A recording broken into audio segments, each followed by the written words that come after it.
والصلاة والسلام علی اشرف الانبیاء والمرسلین وعلی آلہ وصحبہ اجمعین اما بعد فاعوذ باللہ السمیع العلیم من الشیطان الرجیم بسم اللہ الرحمن الرحیم ان اللہ وملائکتہ یصلون علی النبی یا ایھا الذین آمنوا صلوا علیہ وسلموا تسلیما اللہم صلی علی محمد وعلی آل محمد کما صلیت علی ابراہیم وعلی آل ابراہیم انک حمید مجید اللہم بارک علی محمد وعلی آل محمد کما بارکت علی ابراہیم وعلی آل ابراہیم انک حمید مجید رب اشرح لی صدری ویسر لی امری واحلل عقدۃ من لسانی یفقہوا قولی۔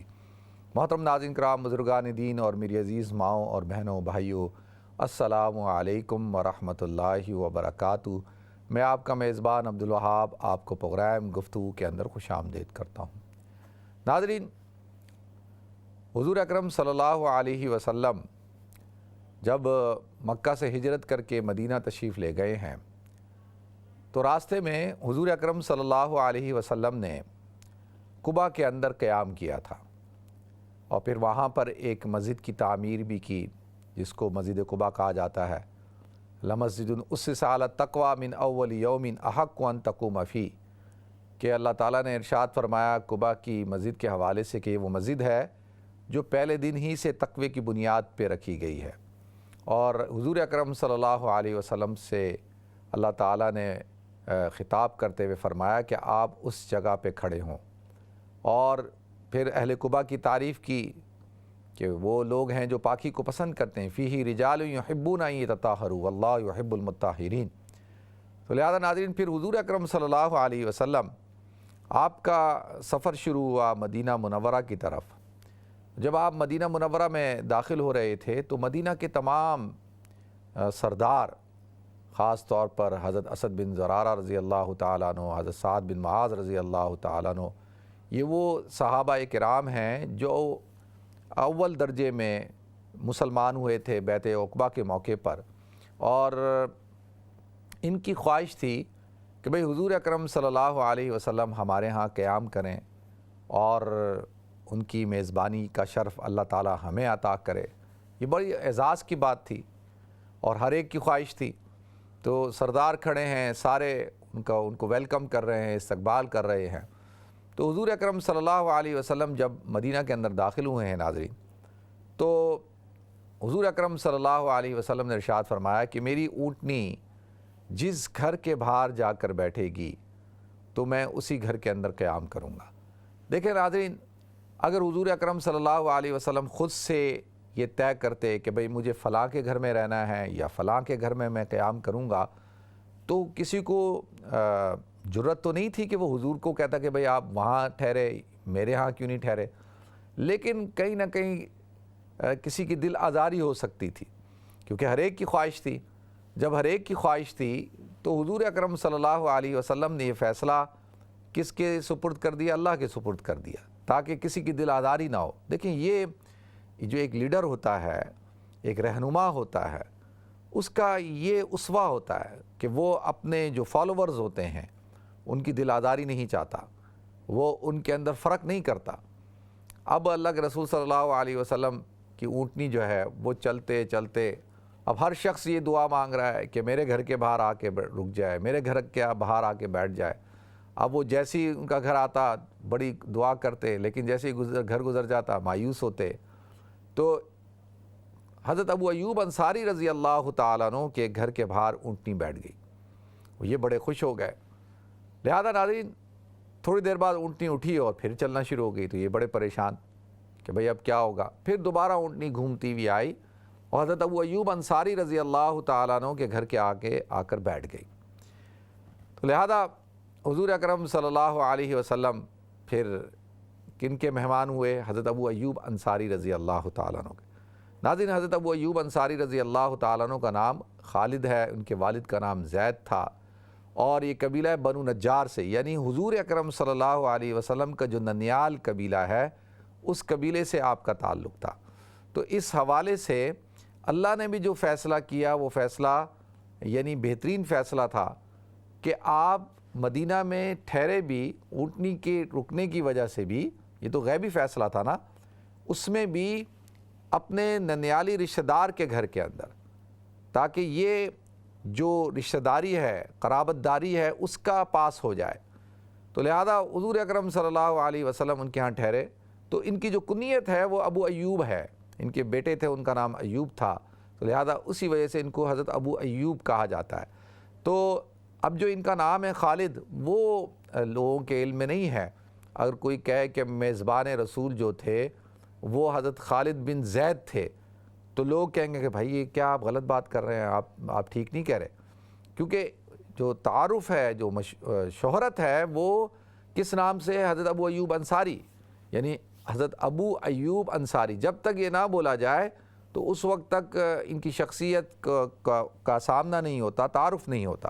تو لہذا ناظرین، حضور اکرم صلی اللہ علیہ وسلم ان کے گھر کے اندر ٹھہرے 7 مہینے تک۔ حضور صلی اللہ علیہ وسلم ان کے ہاں ٹھہرے 7 مہینے تک۔ کتنے بڑے یہ میں سمجھتا ہوں صحابہ کرام جو ہے نا، اللہ تعالیٰ نے ہر صحابی کو ایک مقام دیا ہے، ایک اعزاز دیا ہے اور ایک شرف دیا ہے۔ تو یہ جو شرف ہے، اتنا بڑا اعزاز جو اللہ تعالیٰ نے عطا کیا، وہ حضرت ابو ایوب انصاری رضی اللہ تعالیٰ عنہ کو عطا کیا۔ آتا ہے کہ کچھ عرصہ پہلے جب یہ مسلمان ہوئے تھے، تو جب یہ ایک دفعہ اپنی اہلیہ سے بات کر رہے ہیں کہ حضور اکرم صلی اللہ علیہ وسلم مدینہ منورہ آئیں گے، تو میری خواہش ہے کہ وہ ہمارے ہاں ٹھہریں۔ تو ان کی اہلیہ نے کہا کہ بھائی ہم تو بڑے غریب لوگ ہیں، مدینہ کے اندر تو بڑے بڑے سردار، بڑے بڑے امیر لوگ ہیں، ہمارے پاس تو چھوٹا مکان ہے 2 منزلوں کا، تو ہم کہاں حضور کو ٹھہرائیں گے اور کہاں وہ ہمارے ہاں ٹھہریں گے؟ وہ تو بڑے بڑے سردار ہیں، وہ ان کی خواہش ہے کہ ان کے ہاں ٹھہریں۔ تو اب وہ لیکن تمنا کر رہے ہیں، ہر صحابی تمنا کرتا تھا، مدینہ کے اندر ہر صحابی کی یہ آرزو تھی کہ بھئی ایسا ہی ہو۔ تو اللہ تعالیٰ نے ان کی اس خواہش کو پورا فرمایا۔ تو لہذا ناظرین، حضور اکرم صلی اللہ علیہ وسلم نے اپنے آپ کو منتخب کیا کہ میں نیچے کے حصے میں رہوں گا اور تم اوپر کے حصے میں رہو گے۔ اس کی وجہ کیا تھی؟ وجہ یہ تھی کہ وہ وجہ بھی میں بتاتا ہوں کہ حضرت ابو ایوب انصاری رضی اللہ تعالیٰ عنہ جب اوپر جا کے دونوں میاں بیوی چلے گئے، حضور نے نیچے قیام کیا، جب اوپر وہ دونوں، تو ان کو بڑی پریشانی شروع ہو گئی۔ انہوں نے کہا کہ بھائی یہ کیسے کہ حضور نیچے ہم اوپر، تو یہ تو بے ادبی ہے اور یہ تو مناسب بات نہیں ہے۔ تو حضور سے کہا کہ یا رسول اللہ آپ اوپر چلے جائیں اور ہمیں نیچے جو ہے وہ قیام کرنے دیں۔ تو حضور نے فرمایا نہیں، وہی اس لیے میں نے نیچے قیام کیا ہے کہ مجھ سے تو لوگ ملنے کے لیے آئیں گے، ہر وقت آنا جانا لگا رہے گا، تو لہذا اگر تم نیچے ہوگے تو میں اوپر ہوں گا، تو تم لوگ تو ڈسٹرب ہو جاؤ گے، تمہاری پرائیویسی ختم ہو جائے گی۔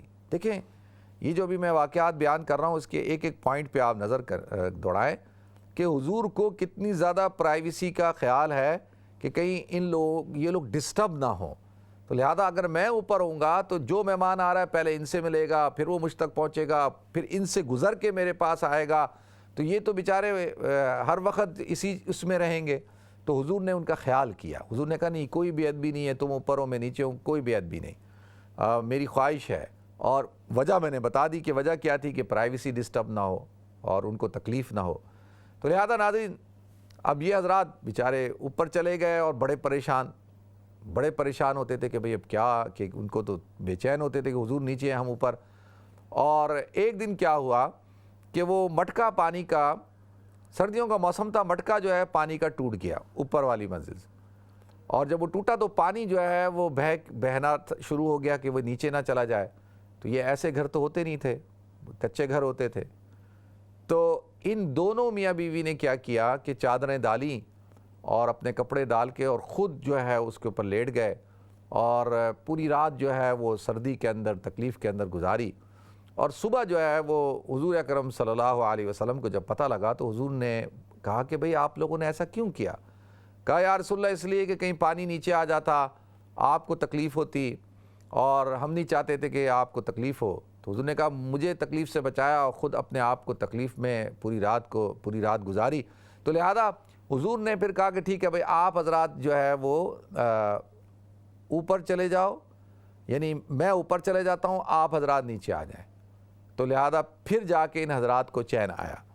ناظرین دیکھیں 2 چیزیں، حضور اکرم صلی اللہ علیہ وسلم نے ان کی پرائیویسی کا خیال کیا کہ یہ لوگ ڈسٹرب نہ ہوں۔ تو مہمان کو چاہیے کہ جب وہ کسی کے ہاں جائے تو اس کی پرائیویسی کو ڈسٹرب نہ کرے، اس کے گھریلو معاملات کے اندر مداخلت نہ کرے، اس کا جو رہن سہن ہے، اس کا جو گھر کے جو معاملات ہیں، اس گھر کے معاملات کے اندر مداخلت نہیں کرے. یعنی انٹرفیرنس ہوتی ہے نا کہ بھئی آپ کا اپنا ایک لائف سٹائل ہے، آپ اپنی طرح سے زندگی گزارتے ہیں، آپ کے ہاں ایک الگ ترتیب ہے، جس کے ہاں آپ جا رہے ہیں اس کے ہاں الگ ترتیب ہے. اب آپ جا کر اس کی ترتیب کو ڈسٹرب کر رہے ہیں، اس کے لائف سٹائل کو ڈسٹرب کر رہے ہیں. آپ جو ہے وہ کہتے ہیں نہیں ہمارے ہاں تو ایسا ہوتا ہے، تمہارے ہاں کیسا ہو رہا ہے.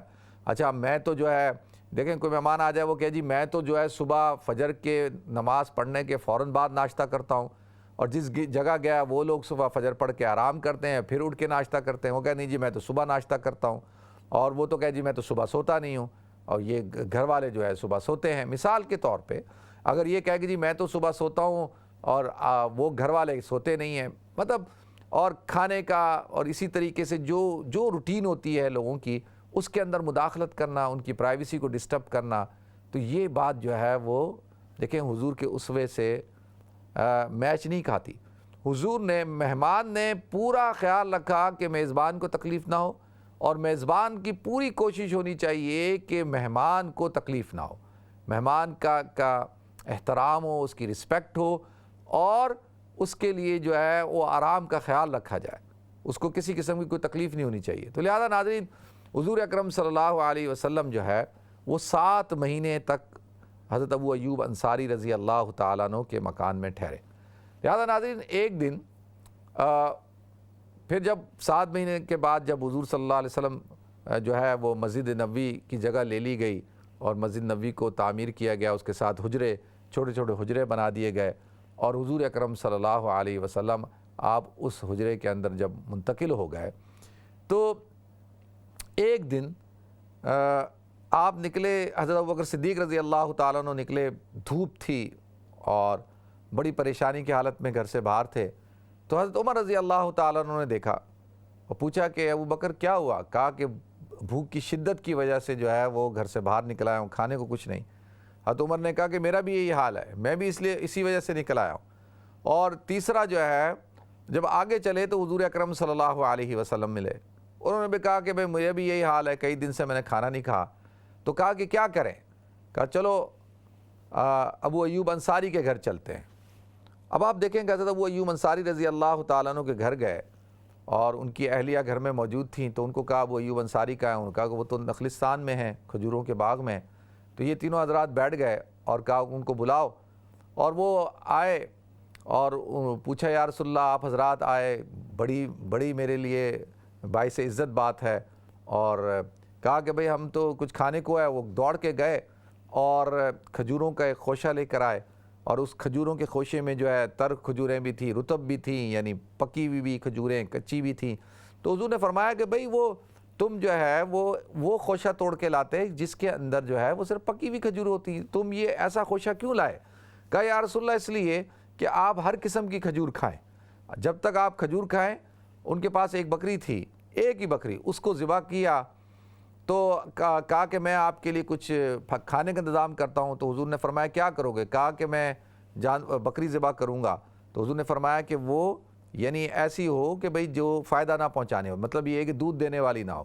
تو اس کو انہوں نے ذبح کیا، اور ان کی اہلیہ نے آٹا گوندھ کر روٹی پکائی، انہوں نے وہ کچھ گوشت کا سالن بنایا اور کچھ گوشت کو بھنا اور جو ہے وہ کھانے کو رکھا. اب 2 باتیں ہیں. حضور اکرم صلی اللہ علیہ وسلم نے ارشاد فرمایا کہ بھئی تھوڑا سا یہ کھانا جو ہے میرے گھر بھی بھیجاؤ، اور میری بیٹی فاطمہ نے بھی کئی دنوں سے کھانا نہیں کھایا تو ان کے لیے بھجواؤ. اور دوسرا جب آپ کھا چکے اور صحابہ کرام بھی جو ہے ان کو بھی بھجوایا، اور سب کو بھجوا کر تو اللہ کے رسول صلی اللہ علیہ وسلم نے ارشاد فرمایا کہ یہ جو ہم نے کھانا کھایا ہے، یہ جو اللہ نے ہمیں اتنی نعمتیں دی ہیں، ان نعمتوں کا بھی سوال ہوگا. وہ ہے نا الہاکم التکاثر حتی زرتم المقابر کلا سوف تعلمون ثم کلا سوف تعلمون کلا لو تعلمون علم الیقین لترون الجحیم ثم لترونها عین الیقین. کیا آخری آیت کیا ہے؟ ثم لتسألن یومئذ عن النعیم، کہ اس دن تم سے تمہاری جو نعمتیں ہیں ان کے بارے میں بھی پوچھا جائے گا. تو اب دیکھیں 2 باتیں ہیں. ایک بات کیا کہ کس طریقے سے بے تکلفی کے ساتھ حضور اکرم صلی اللہ علیہ وسلم جو ہے حضرت ابو ایوب انصاری کے گھر جاتے ہیں. یہ کتنا عظیم تعلق ہوگا, کتنی محبت کا تعلق ہوگا. اور علماء فرماتے ہیں کہ یا تو یہ واقعہ کے حوالے سے دو روایتیں ہیں. ایک تو یہ کہ یہ بعد کا واقعہ ہے جب حضور وہاں سے منتقل ہو گئے تھے ان کے گھر سے. ایک یہ کہ ان کے گھر میں رہتے ہوئے کا یہ واقعہ ہے. تو لہذا اگر دونوں میں ہو, یعنی رہتے ہوئے ہو یا رخصت ہو جانے کے بعد کا ہو, تو اس سے یہ ہمیں ایک سبق ملتا ہے کہ دیکھیں کہ اگر کوئی شخص بھوکا ہے اور اس کو کھانے کی طلب ہے اور وہ اپنے کسی دوست یا کسی عزیز و قارب کے گھر چلا جاتا ہے تو وہ جا سکتا ہے. یعنی اس کے لیے کوئی وہ ممانعت نہیں ہے کہ جی میں کیا کرے کہ بھئی وہ کسی دوست کے گھر میں, کسی بھائی کے گھر میں, کسی رشتہ دار کے گھر میں وہ چلا جاتا ہے اور کھانے کا وقت ہے تو ایک تو جانے کی اجازت ہے. دوسرا یہ کہ جس کے گھر گئے ہیں اگر کھانے کا وقت ہے تو اس کو چاہیے کہ جو گھر میں ماحضر موجود ہے وہ پیش کر دے. وہ جو ہے وہ کیا کرے, تکلفات میں نہ پڑے, جو موجود ہے وہ پیش کر دے. تو اب دیکھیں یہ دو چیزیں ہیں ہمارے معاشرے کے اندر یہ مفقود ہو چکی ہیں. ہمارے معاشرے کے اندر کوئی شخص اگر ایسے وقت میں آ جائے جو کھانے کا وقت ہوتا ہے تو میزبان جو ہے اس چیز کو برا مانتا ہے اور وہ اس کو اچھا نہیں لگتا. اور مہمان جو ہے وہ اب آج کل کا دور یہ ہے کہ وہ ایسے کسی کے گھر جاتا ہی نہیں ہے.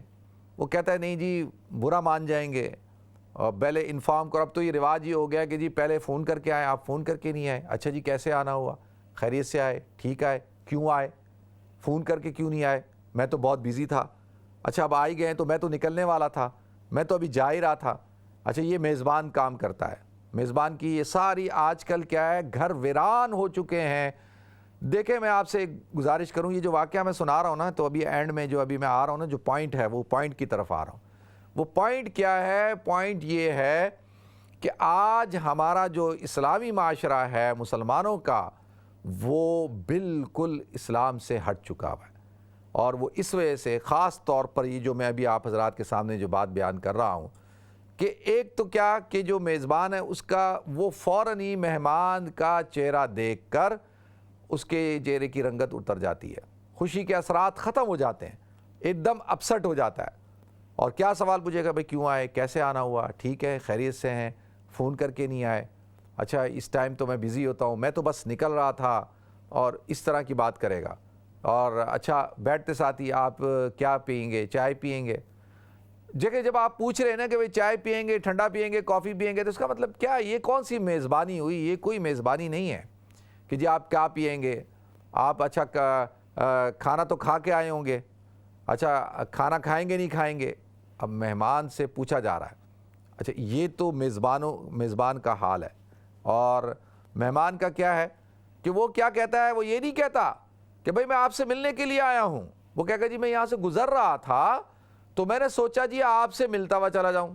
کتنی دفعہ ایسا ہوتا ہے نا کہ جی میں یہاں سے گزر رہا تھا, حالانکہ یہ جھوٹ بات ہوتی ہے کہ وہ بندہ جو ہے وہ نیت کر کے آیا ہوتا تھا کہ اس نے آپ سے ملنا ہے, تو وہ کہتا ہے جی میں گزر رہا تھا تو میں نے سوچا جی آپ کو سلام کر لوں, آپ سے ملوں. بھائی یہ تو آپ نے ڈس رسپیکٹ کر دیا, کہ یعنی آپ اہتمام کے ساتھ نہیں, آپ نے یہ کہا کہ ہاں بس میں چاہ رہا تھا, میں نے کہا چلو آپ سے بھی مل لیتا ہوں, تو چلو جی آپ سے بھی سلام دعا کر لیتا ہوں.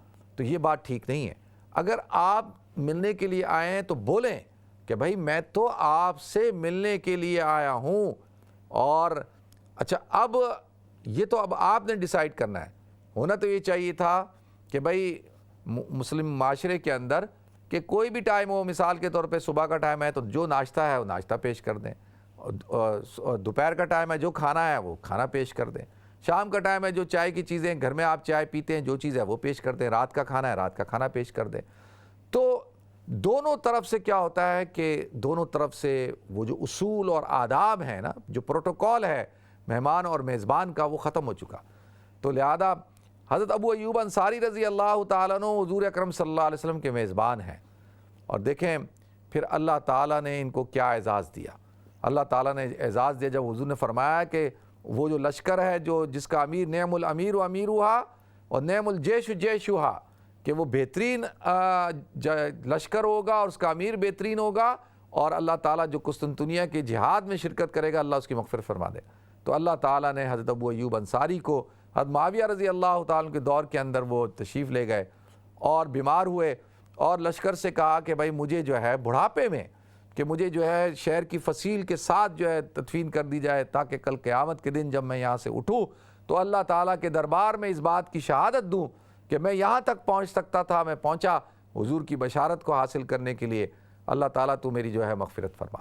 تو لہذا پھر اللہ تعالیٰ نے کیسے آج ہم جب بھی جاتے ہیں تو استنبول کے اندر ان کا مزار مبارک ہے، اور استنبول کے لوگ ان کو سلطان ابو ایوب کہتے ہیں۔ سلطان، اصل استنبول کے جو سلطان ہیں وہ حضرت ابو ایوب انصاری رضی اللہ تعالیٰ عنہ ہیں۔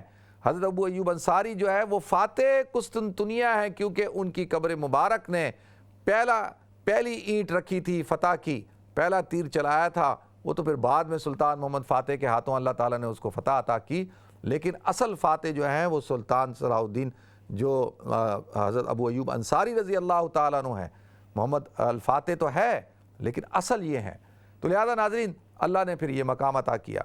دیکھیں اب آخری بات عرض کر رہا ہوں، آخری بات کیا ہے؟ کہتے ہیں شرف المکان بالمکین، کہ مکان کی جو عزت ہوتی ہے نا وہ مکین سے ہوتی ہے، اس کے رہنے والے سے ہوتی ہے، مکان سے نہیں ہوتی۔ میں نے بڑے بڑے گھر دیکھے ہیں، محلات دیکھے ہیں، پیلیسز دیکھے ہیں، بڑے بڑے امیر لوگوں سے میں ملا ہوں، ان کے گھروں کو دیکھا ہے، لیکن گھروں کے اندر ویرانی ہے، گھروں کے اندر جو ہے ویرانی۔ دیکھیں یہ گھروں کے اندر جو رونق ہوتی ہے وہ فرنیچر سے، فانوس سے، کارپیٹ اور قالین سے اور رنگ و روغن سے نہیں ہوتی ہے، وہ ہوتی ہے آپ کے اخلاق سے، آپ کے کردار سے۔ ہماری آج کی خواتین چاہے وہ دیندار ہی کیوں نہ ہو، وہ گھروں کو اتنا سجاتی ہیں کہ پھر ان کو گھر میں مہمان آتا ہوا اچھا نہیں لگتا، وہ مہمان سے چڑ کھاتی ہیں۔ آج دیکھیں مہمان کلچر ختم ہو چکا، گھروں میں دعوت دینے کا، گھروں میں کھانا کھلانے کا، بلانے کا کلچر ختم ہو چکا۔ عزیز و قارب جو ہے وہ ایک دوسرے سے دور ہو چکے ہیں اور تھک چکے ہیں اور شکلیں دیکھنا نہیں چاہتے۔ ہماری خواتین جو ہے وہ کھانا بناتے ہوئے ان کی جان نکل جاتی ہے اور وہ تانے دیتی ہیں کہ جی میں ساری زندگی کھانا بناتی رہی اور جو ہے میں تو تھک گئی، میں تو بیمار ہو گئی، اور میرا تو کام ہی یہی ہے کہ میں کچن کے اندر جو ہے ہر وقت لگی رہوں، اور یہ آپ کے تو مہمان ہی ختم نہیں ہوتے، اور اس گھر کے اندر تو مہمان کا آنا جانا ہے۔ ہمارا ایک دوست مجھ سے کچھ دن پہلے بات کر رہا تھا، تو میں نے اس کو کہا دیکھو یہ تو بڑے عزت دار لوگ ہوتے ہیں اور بڑی ان کو اللہ تعالیٰ کی طرف سے برکت ملتی ہے جس کے گھر کے اندر مہمان آتے ہیں۔ دیکھیں پرندے بھی اسی درخت پہ جاتے ہیں جہاں پہ ان کو کھانے کو دانہ ملتا ہے، جہاں پہ پھل و فروٹ ملتے ہیں، وہ بھی اسی کھیت میں جاتے ہیں جہاں پہ اس کو دانہ ملتا ہے۔ تو اگر کسی کے ڈیرے پہ، کسی کی سٹنگ روم میں، ڈائننگ روم میں، بیٹھک میں اگر مہمان آتے ہیں اور وہ ہر وقت وہاں رونق لگی ہوئی ہے اور لوگوں کا آنا جانا ہے، تو یہ تو سردار ہونے کی علامت ہے، یہ تو اللہ کی طرف سے قبولیت کی علامت ہے، کہ اس کا مطلب یہ ہے کہ اس گھر کے رہنے والے جو ہے وہ سخی لوگ ہیں۔ اور کھانا کھلانا، حضور مدینہ منورہ آئے، حضور سے پوچھا اسلام کیا ہے، آپ نے فرمایا افشوا السلام، کہ سلام کو عام کرو، اطعام الطعام، اور کھانا کھلاؤ۔ اب دیکھیں یہ کتنا، حضور نے فرمایا انزل الناس، کہ لوگوں کا اکرام کرو، من آمن باللہ والیوم الآخر فلیکرم ضیفہ، تم میں سے جو شخص اللہ اور آخرت کے دن پر ایمان رکھتا ہے اس کو چاہیے کہ وہ مہمان کا اکرام کرے۔ اب اس کو آپ نے آسان کیسے کرنا ہے؟ دیکھیں ہم نے مشکل کیوں کیا؟ دونوں طرف سے زیادتی ہے۔ مہمان جاتا ہے، وہ کہتا ہے جی میں گھر پہ گیا ان کے، اور انہوں نے تو میرے آگے جو ہے وہ سبزی رکھ دی، دال رکھ دی، اور جو ہے وہ جو چکن کا سالن رکھ دیا، تو انہوں نے تو میرا کوئی اکرام ہی نہیں کیا، میری تو بےزتی ہوگی جی، میرا تو اکرام ہی کوئی نہیں کیا۔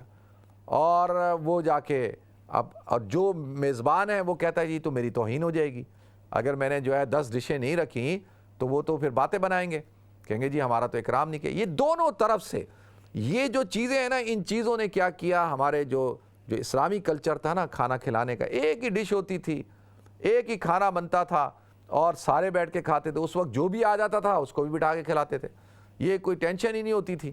کھانے کے وقت میں جو آ گیا اس کو کھانا کھلائے بغیر نہیں بھیجنا، اس کو کھانا ہی کھلانا ہے۔ تو لہذا اب عورتوں کو یہ بات کون سمجھائے کہ بھائی عزت اور ذلت یہ نہیں ہے، عزت یہ ہے کہ مہمان جب آتا ہے آپ کے گھر میں تو اپنے ساتھ اپنی رحمتیں برکتیں لے کے آتا ہے، اور جب وہ رخصت ہوتا ہے تو گھر کے مسائل کو، پریشانیوں کو لے کے رخصت ہوتا ہے، تو جو گھر میں میسر ہے وہ اس کو پیش کریں۔ اللہ تعالی ہم سب کو عمل کرنے کی توفیق عطا فرمائے۔